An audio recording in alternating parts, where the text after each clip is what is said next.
Hello, everyone. This is our first episode of Roaming Nexus. I'm Troubleinc, and I'm here, over here, with my co-host Iris.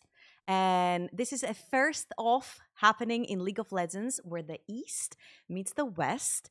Our first guest for today is going to be the one and only World's Finalist 2018, Bwipo. Thank you for joining us. Thank you. Welcome. Thank you very much. And 2021 World Champion Flandre. Ni hao, Flandre. 你好，你好。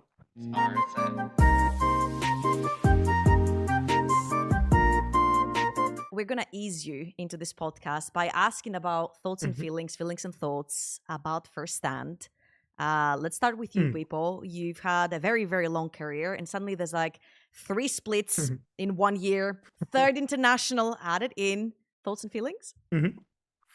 I think ultimately it's fun. I think as a professional player, you always try to pursue the highest level of competition. I think that the biggest difficulty will always be preparation.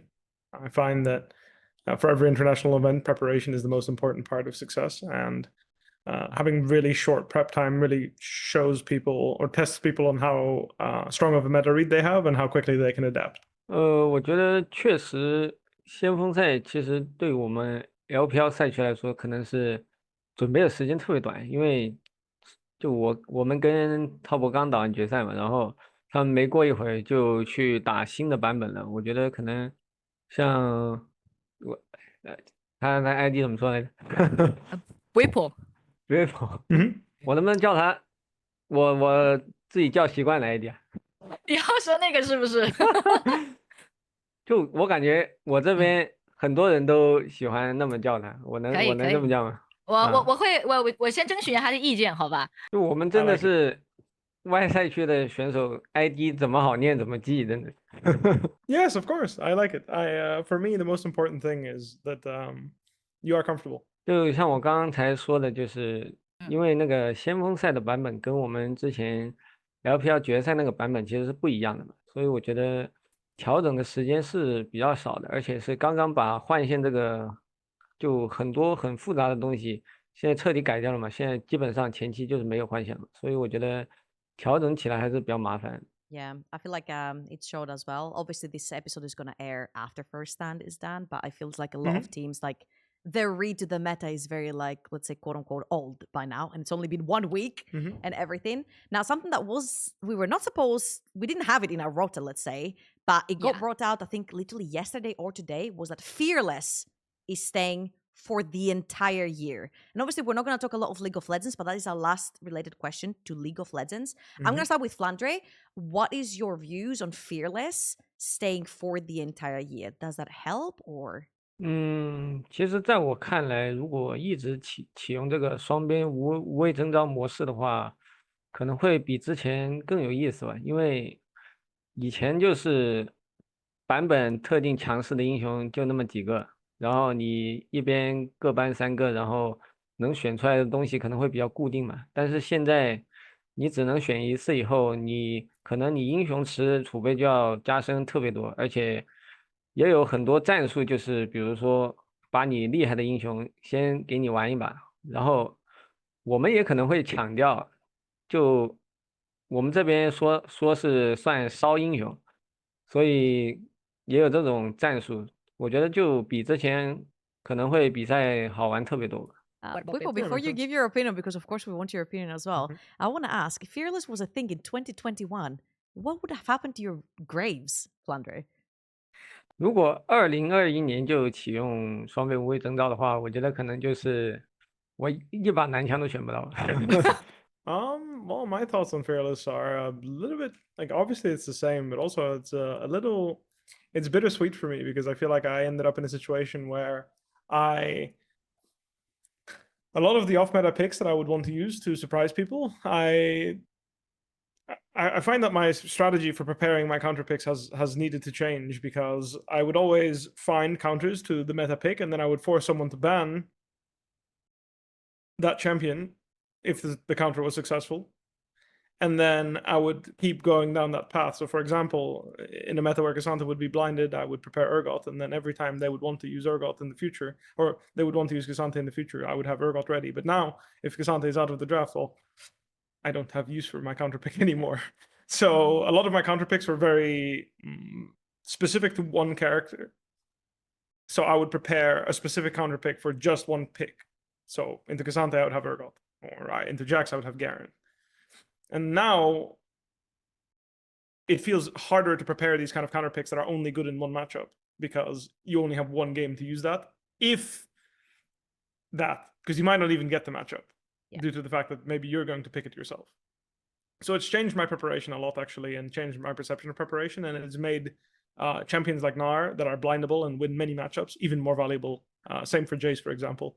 And I've come to realize that this is one of the reasons why I was not so successful in my first split as Fearless, but I'm working on it. 但其实我感觉双边无畏征召这个模式的话，不是应该更多那种有奇奇怪怪的英雄都能够出来吗？就我之前了解欧美赛区都是感觉他们很多那种意想不到的英雄，但现在就不能选重复的英雄，以后不是应该选择更广泛了吗？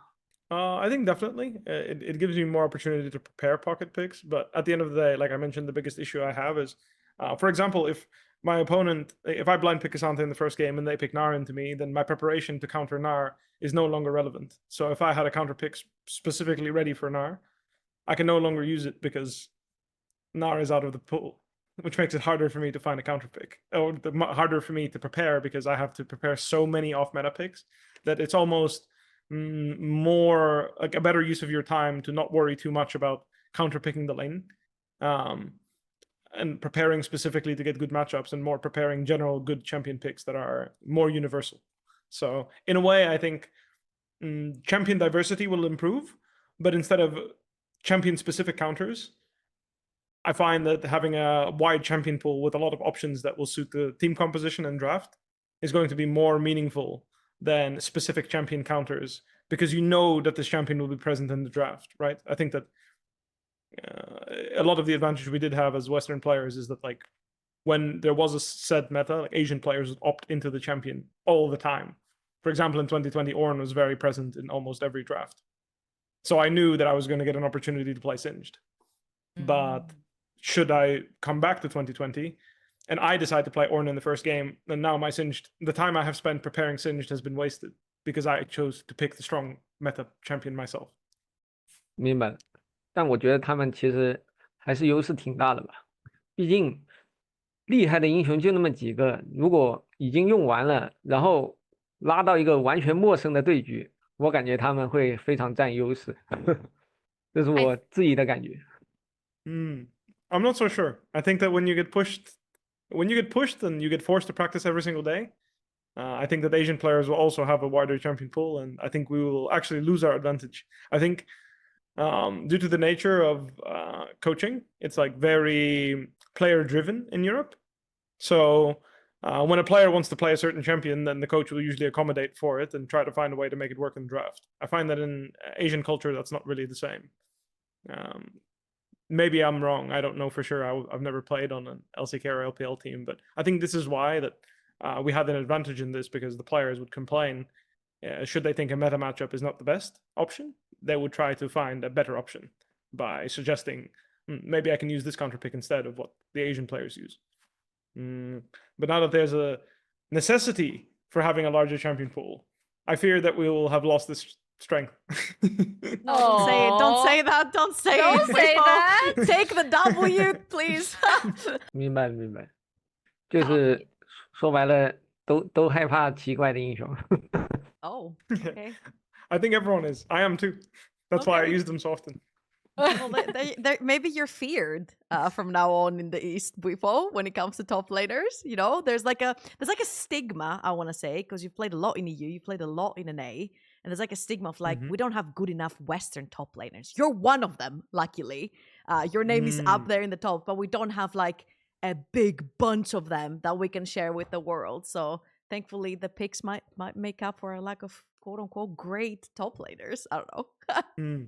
I think that ultimately having mastery over the meta is what makes you have the ability to be creative. I think that a lot of like relying on it as a strength is good, but it can't be. You cannot rely on it entirely. Otherwise, it becomes a double-edged sword. I find that one of the reasons why I perform well internationally is because I spend copious amounts of time practicing exactly the meta, and I only break the meta when it, in my opinion, is a better way to increase my team's chances of success. So my recommendation for anyone trying to match up to the Asian top laners is to simply play their own game and be strong enough to match them, but also be honest in where you can't beat them. For example, if I were to walk into Flandre in 2021, I was not playing top lane, I was actually playing jungle. But should I have met Flandre in the top lane, I would have made sure not to let him play Graves. or this is the type of common sense I think a lot of people are missing when they're looking at their opponents from the East when it comes to Western players. Is why would I agree to play Jax Graves against one of the best, if not the best, Graves player in the world when I could make him play Graves into something that I am very confident in, or just not let him play Graves at all. I find that this is one of the biggest roots of my success, is I don't have ego like this, like I practice the meta matchups hard, and when I can tell someone is really good at it, I don't let them play it. 都是这样的，不可能有人想着打比赛上去的时候已经不好打了。I love the conversation because it flows so nicely. We weren't even preparing to talk about League of Legends so much, but you guys are like you both are mashing so well. Love the game.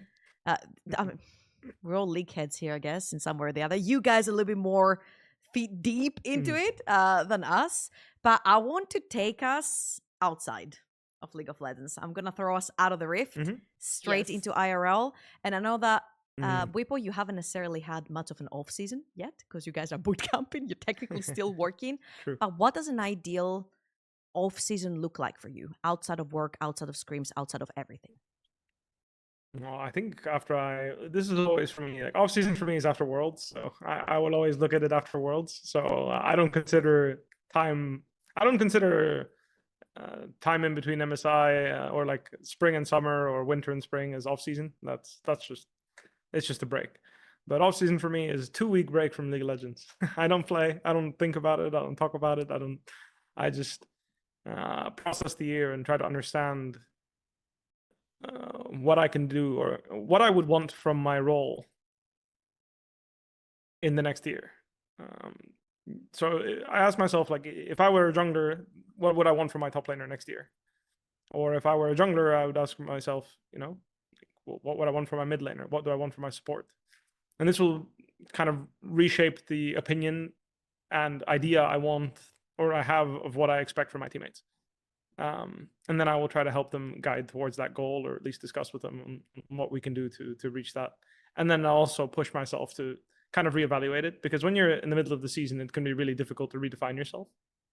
And I find that you need to be willing to do that in this game, because there's so many big changes always that one needs to be honest in what the best way to win is. Like, for example, way back when in 2018, I think a lot of the reasons why some Asian teams were struggling is because the patches changed so aggressively with no more warding and no more structure, and you were so much more rewarded for playing so aggressively that if you didn't understand that playing super aggressively in the laning phase was something that was a positive, suddenly from something that was such a negative, right? It's such a controlled game with the green wards that now you suddenly want to change completely into a super aggressive game, and you get rewarded for taking risks. So I've learned that being honest with myself and what I should change is really important in my off season. I'm gonna let Iris translate all this. Sorry, I'm gonna let her translate all this, and I'm gonna push you even further after this, Bwipo, because you basically told me that during the off season, all you think about is work. So I'm gonna after this, I'm gonna challenge you even harder. That's even a break, right? I don't want to hear I wake up and I think of League. I want to hear you wake up in the morning or evening, whenever it is. Maybe you wake up at 12. Maybe you wake up at 1. Who cares? You don't have scrims. Yeah, sure. What do you actually do? Give me a day in your life. Yeah. Well, in those 2 weeks that I take a break, because that's the thing. Like, this is the part I think you forgot. Is I take 2 weeks of no League of Legends, so I don't think of it. I forget about my job for 2 weeks. After those 2 weeks is when I start thinking about it. So that's how it works. I just give myself some time to just let the season end and just figure it out. But what I do is usually I pick a game of any, I pick a game that I'm interested in playing, and I I spend those 2 weeks on that video game. So it could be something like Path of Exile, Diablo 4, Elden Ring, just a game, just any game that I've been thinking of the whole year. Like I wanted to play this. So So still I grinding on go and play games. it. Oh yes, I love playing games. So that's what I do. And I waste 2 weeks on that, and then I go back to worrying about what my job should be. I feel like a lot of the advantage I have as a player is coming from how much I consider my teammates and how much I can help them. I think that using this at the start of every year and helping people come into their role and understand what they need to do is something that I do really well. I think that assigning what my job responsibility is as a top laner or as any role, and then doing that job well, and then guiding other people in doing their part, nothing more. I think teaching people this is the most important part of helping great performance in your team, because you don't need to do anything special to win games in League of Legends. You need to just do the basic things very well. 我的休赛期，说实话，就是首先英雄联盟我是绝对不可能碰你的，就是我可能会去外面吃饭啊，或者去唱唱歌啊，或者干嘛的，看电影啊，就干什么事都有可能，或者去旅游。然后就算玩游戏，也是玩英雄联盟以外的东西。就是如果你在我的休赛期找我，跟我像Bwipo那样要聊之后要干什么，我会直接消失。我会在上班以后再想这些东西，我就享受这个假期。 Makes sense. Okay. I Yeah. think that's normal. Bwipo, you talked Yes. about guiding your teammates and how you view your team in general, how you like helping them. Mhm. And I want to ask you, because you've had such a long-winded career. It will be your 10th year anniversary, I think, this year. 10th year? You 10th are year. misunderstanding. I've been playing for 7 years. MCon Esports? I mean, I don't consider Oh, that. it does. Oh, it does. Oh. Come on. I'm not sure. I don't consider amateurs the same, but I guess you're not wrong. I guess I did start in 2015. Oh, got 10 years. Yeah. Bwipo, 10 years. Yeah, That's crazy. I suppose, but it was more for fun back then. Like I wasn't really playing to win worlds like I am now. I love that. That's what I'm going to ask you. If you could go back to that day, like you started playing for MCon Esports and it was an amateur league, what would you tell yourself now that you know everything you know now? Climb the solo queue ladder more.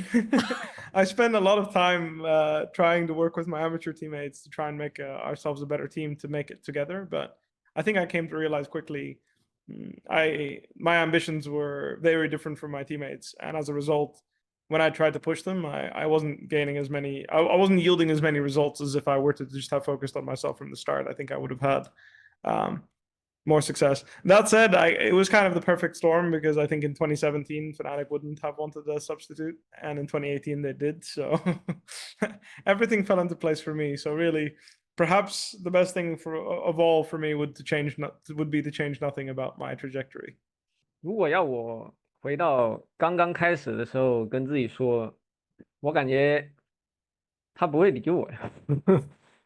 我觉得还是首先别觉得自己就是特别厉害吧，还是要努力训练。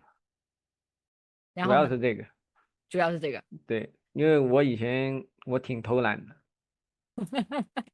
How has your personal growth been like as a person outside of League? Like you said, I wouldn't even look at myself because I had an ego. Yeah, because who are you now? Sorry. Like, how have you grown to be who you are now? Yeah, and also that's like something that I really want to ask about Flandre as well. Especially, this is like the real 10-year anniversary of his LPL debut. So first off, congratulations on your 10-year anniversary of your LPL debut.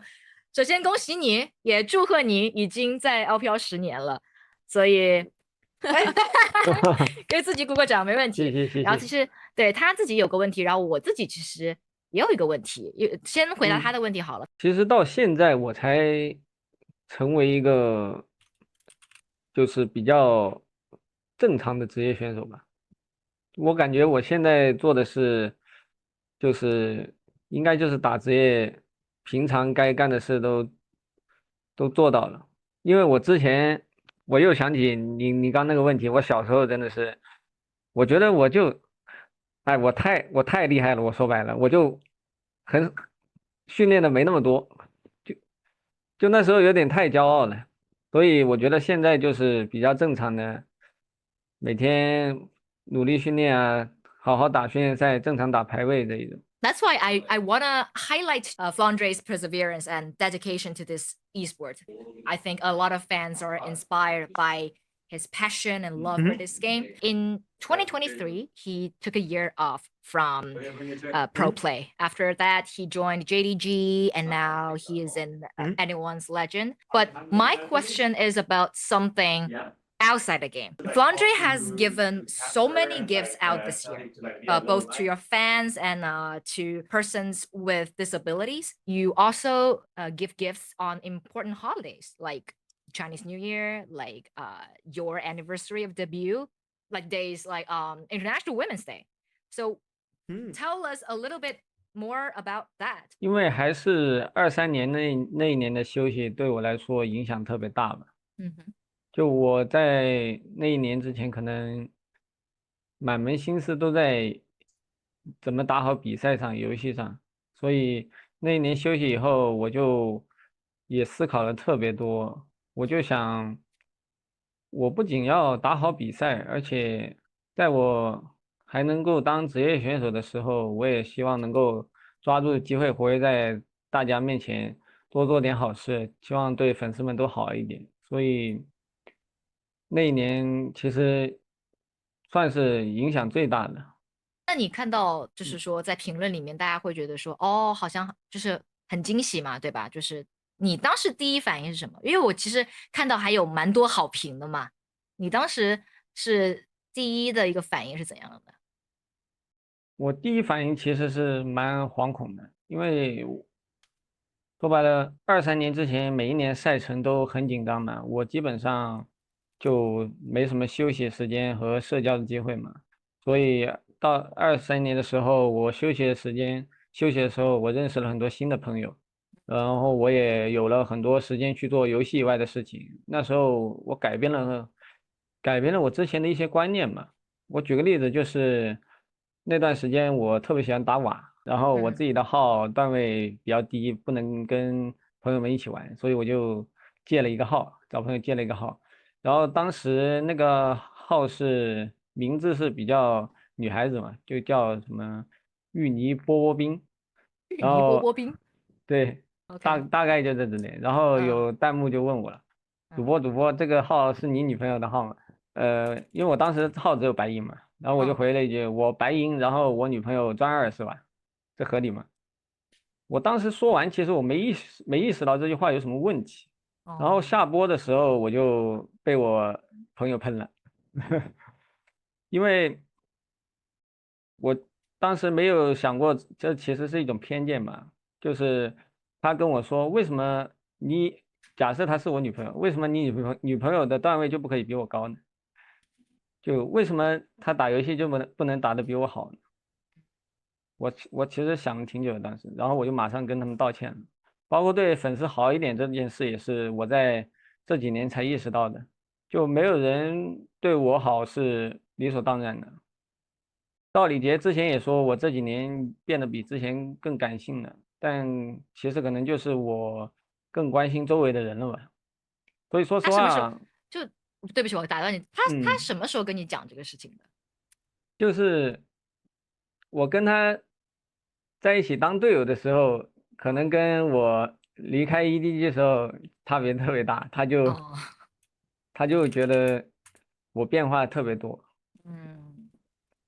就说白了，其实我就是一个没文化的网瘾少年。我初中没念完，我就已经跑出来打职业了。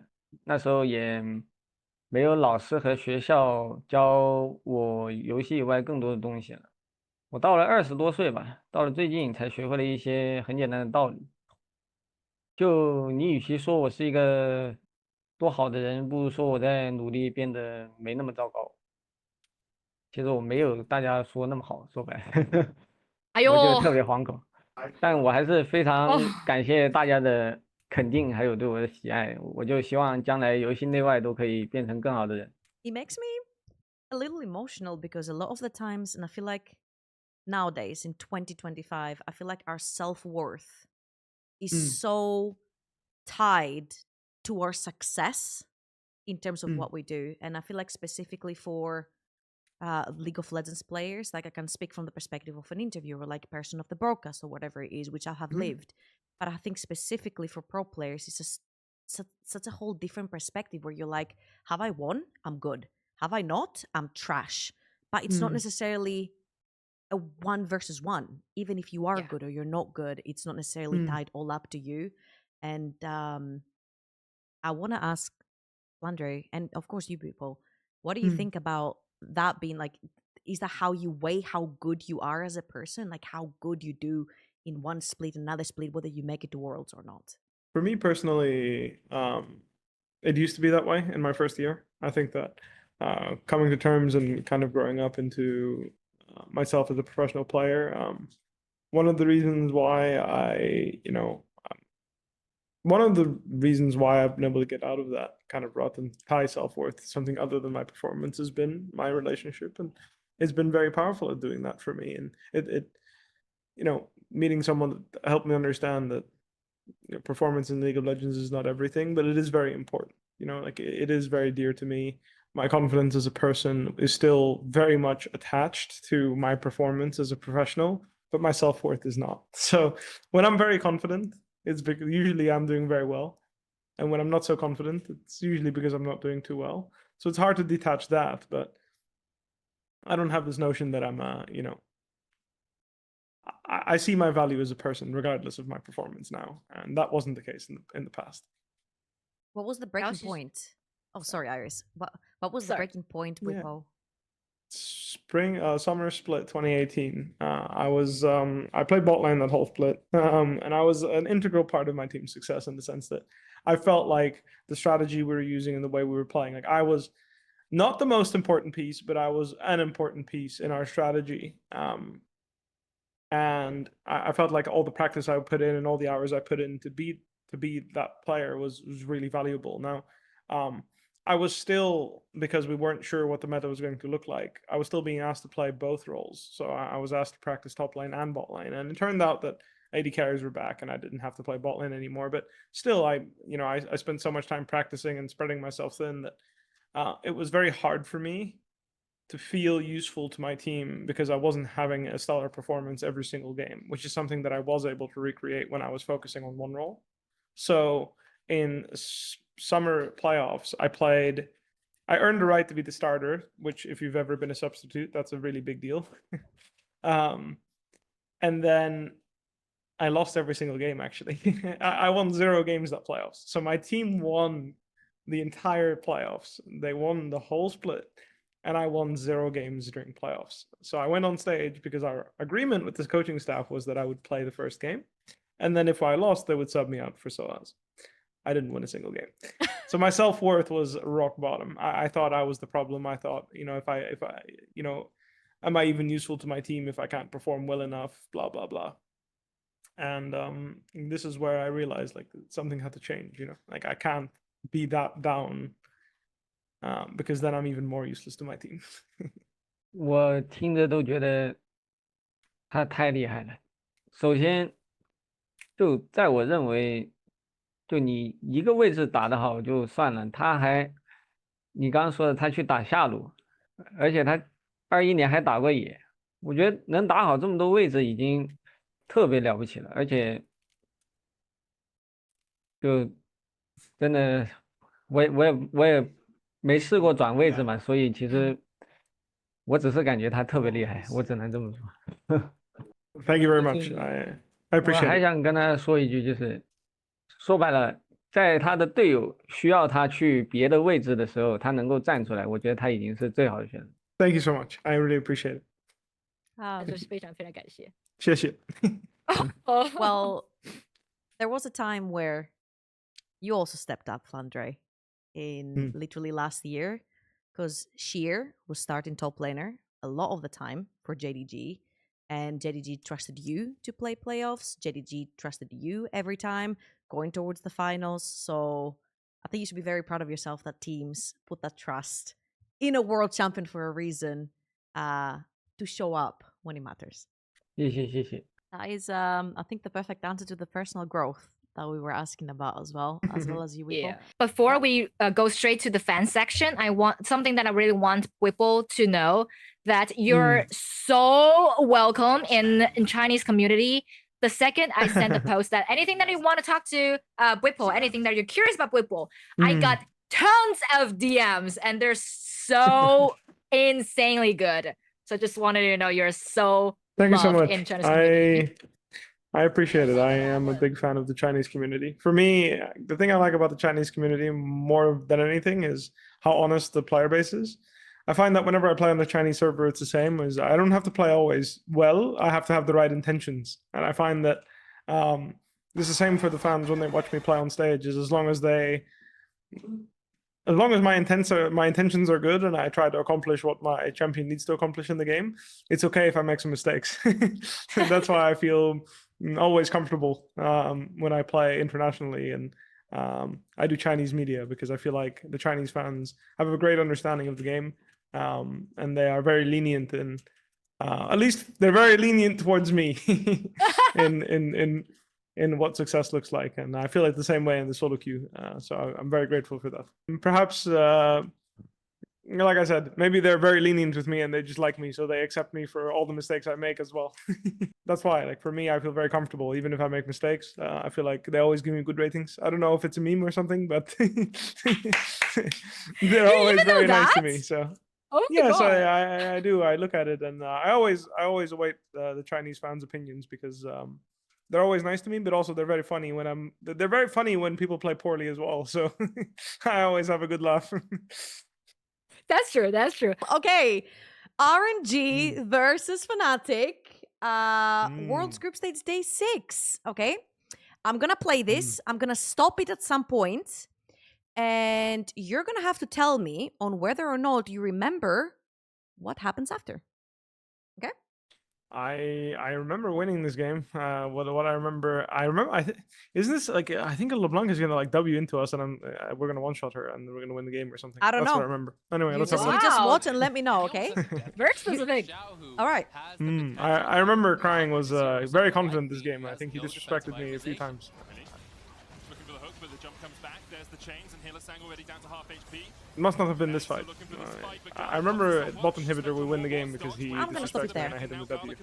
I'm gonna stop Okay, it there. I'm gonna ask you what happens next. I don't remember. I don't know. I remember that we won, but I think that he will. I think LeBlanc's gonna W into us and feed. That's what I remember. And then I what? think he That's did the it twice. only team fight he remembers. I know he did it bot. I think he did it here as well, but I'm not 100% sure. I'd have to honestly, this fight I don't remember that well. I just remember. I remember LeBlanc was feeding this game. So I'm gonna say LeBlanc feeds, and I'm gonna pick up his corpse, and we're gonna kill everyone. right. I think something like that happened. I remember we would get Baron after this fight. Let's So play it I out. remember that. Let's see. The big guns, Infernum. 你看发生了什么？就是说他随意停，然后看看他下一秒发生什么。 Ah, 然 yes. 后 Yeah, I told you. I remember. I remember he was feeding. Whoa! Exactly what happened. Ah, yeah. LeBlanc fed, and then we got a good fight. And that was very Unfortunately, yeah, after that. yes, yeah, we killed them and then we got the Baron. I remember this. Unfortunately, yeah, this world is not a great memory for me because we didn't get to play with our full roster due to some issues. But I was very, very, very angry because I sacrificed a lot. Like I role swapped and everything, so I was very unhappy with. I was super unhappy with our team because of this, but. I'm still happy that I could have a decent performance at Worlds. I just for me, this Worlds is it's a shame because it's obviously Flandre is the one he won, so it's a shame. But for me, we were playing with the substitute due to a personal circumstance, and as a result, I was not able to show the world what our team was really capable of, and I felt like I sacrificed a lot to play a new role and get very good at this new role, and I was somewhat punished. So I felt very betrayed. I'm sorry. No, it's okay. 只能说没办法，这个怎么还有这种事呢？感觉就只有他试过这样吧。I Aw. was just sad because for me, when I play on a team with my teammates, I want to make sure that they can share everything with me. You know, I try to help them in every way of life. You know, I try to help them be better people too, and live their life more happily. If they needed my advice or my help or anything, and I remember asking my AD if there was anything bothering him or if I could do anything for him. And what really bothered me is the fact that I was ignored, and then 12 hours before, well, not 12, 16 hours before we played, we had a meeting where I was told that he was not going to be playing with us. Yeah, So that sucked. I was super frustrated because it was my ID and my support that I ultimately helped me make the decision to lane swap or role swap, sorry. And I dedicated that whole split and many months to practicing very hard so that I could help them be the best players they could be. So it's very personal to me because I would not have role swapped or I would not have made that decision if I wasn't confident that they were in it 100% with me. So in a way, it was like a betrayal in the last minute. I wouldn't have been as hurt if I had a few days beforehand or had knowledge that this was being discussed or this was a possibility. But it was struck upon, like it hit me. Like I was told on the same day, basically, that it happened, and it made me extremely frustrated. And I think as a result, I was also unable to show great performance. I think I still played reasonably well, but I think that I had more to give as a jungler, and I have regrets. Like I feel like I wasn't able to show everyone like just exactly what my jungling was made of, and I would like to revisit playing jungle in the future one day. 哎呦，我光想想都难受，更别说他还要过去重新开始磨合，还要打比赛这种。Thank you. I learned an important lesson. It's important to make sure that you know your teammates well and you truly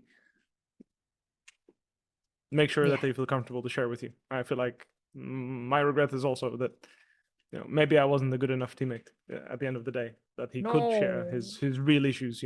So I hope that you are able to find teams where you can truly discuss all the problems in life, because I think that when you as people connect, I think this is when you can be truly a great team. 还是希望他以后打比赛都是首发5个人。I'm gonna bring us to maybe a not so ideal roster. I don't know. I'm gonna bring us to 2014. That's a Flandre play. 2014, The Nest, back in Snake. He is dead for 10 seconds. He's 1-8 on Jace. Okay, first of all, I'm really sorry for the quality. It was 2014. I couldn't find anything better.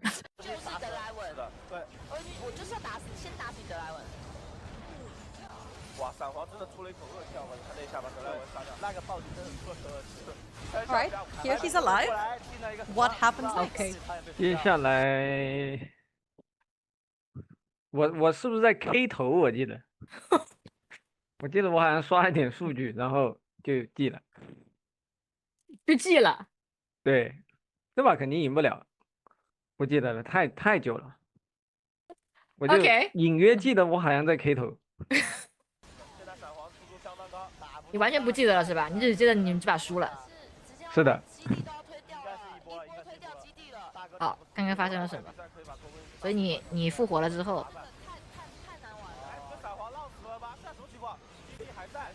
哦呦，花 KDA 呢？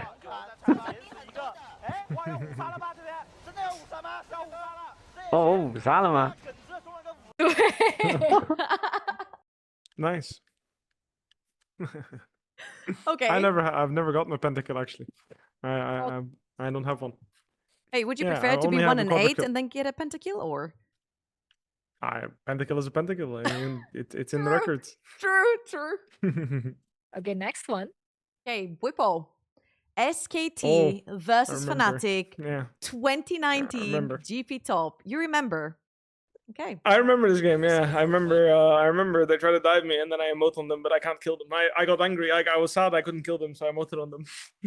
So they dive you. You can't kill them. Okay. Yeah, they try to kill me, but there's no way they can kill me because I have oranges and flash, so I can dodge at least in Q, guaranteed. So they have no damage to kill me, and I know that they're gonna fail the dive, but I was actually expecting to get a double kill here, but I think I could have played it better. I must have misplayed to miss, like, because I didn't get a single kill. I should have. I think I should have killed at least one here, maybe two. Because like, if I look at the frame right now, like, yeah, I mean, they're a bit useless. You know, they can't kill me. Okay, let's see. 他记得非常清楚。 Bwipo now getting run. Ult he does connect. He has been locked up under tower. Oh, I Still don't even. alive. However, Oh, Bwipo so incredibly look how scared I tanky. play. Con Oh. overstays his welcome. Quick gonna take I'm the so tower, afraid. but now Bwipo might just look for the double. Steps forward. I was so afraid they had no damage to kill me, and I even got hit by listen Q. I didn't even properly use it, but yeah, I knew the game was over. When they failed this dive, I'll let I this knew play it. too. Oh yeah. Why not? Yes. I knew when they failed the dive that their game was going to be extremely like we were going to win this game. Our composition was far too much scaling. 这波打完应该优势够大了，其实。我帮他洗一下，这个叫纪律性。 And 队友 also, 下路在做事，他上路就不死就算成功，做得很好。 All right, Flandre. Okay. DRX versus EDG 2022 Worlds. I want you to look in the bottom right what's happening. Someone is ending the game. Okay, and I want you to tell me what happens after the Baron. 轩军儿，这个2022年打龙沙这个那把我绝对记得呀，就是 Deft 就差一下就把我们家给推掉了，当时就差那么一下，还水晶复活了好像，然后他就绝望了。 All right, let's play. There's no play for Baron. It's secured, but Deft kills turret number 1. He kills turret number 2. And the Nexus is in his eyes. And he's gonna get... Oh. Oh my god. He cannot get the stun. No way! Being answered. Oh my god, Deft, no! The game Exactly. was in your hands, Deft! Yeah, exactly what happened. 确实哈，一字不落。 Does he remember if they win or lose this game? 这把赢了， This game, they were 12,000 gold behind, I believe. And it was a crazy comeback. I think Bwipo remembers too, probably, yeah. I remember watching this. I don't remember exactly how they win the game, but I remember watching it. I mean, Uh, no one knew at yeah. the time, but that was former world champs fighting the 2022 to be Yeah. world champs. Yeah. true. You Oh, really had to pick already? this one. Oh. Oh, let's go. I didn't K ult. I remember. Don't If I used K catch ult, we me, would have won this game. This game. So depressing. I remember thinking I needed to use K ult and then I didn't, and then I didn't use it, and my Cassiopeia died, and we lost the fight. But if I had just ulted her, I think we would have aced them. Like I remember this. Yeah, I lost. How do I you lost sleep. remember? I lost, How? Because was I 6 years lost 2 ago? weeks of sleep. Oh my I lost 2 weeks of sleep over this. Like I couldn't sleep. Every night I was thinking of this stupid K ult.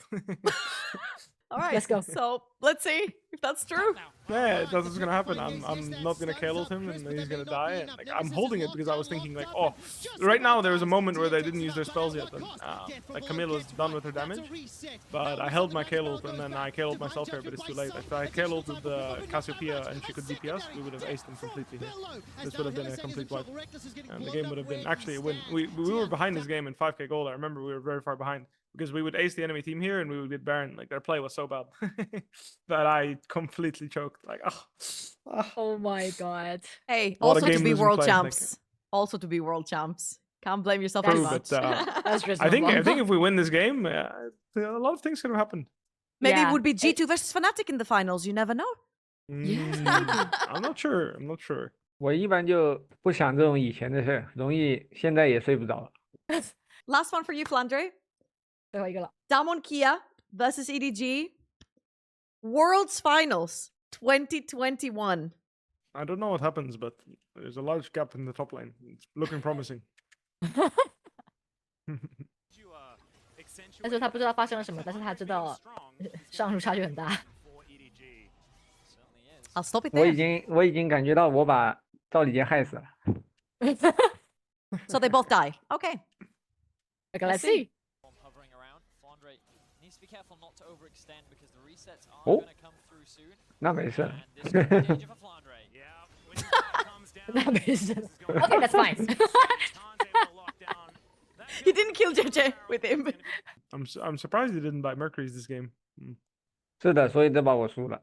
And we had so much fun during the game section. What happens next? Mhm. So right now, finally, more time with your fans right now. One question each. so- We have one question each. Let's choose wisely.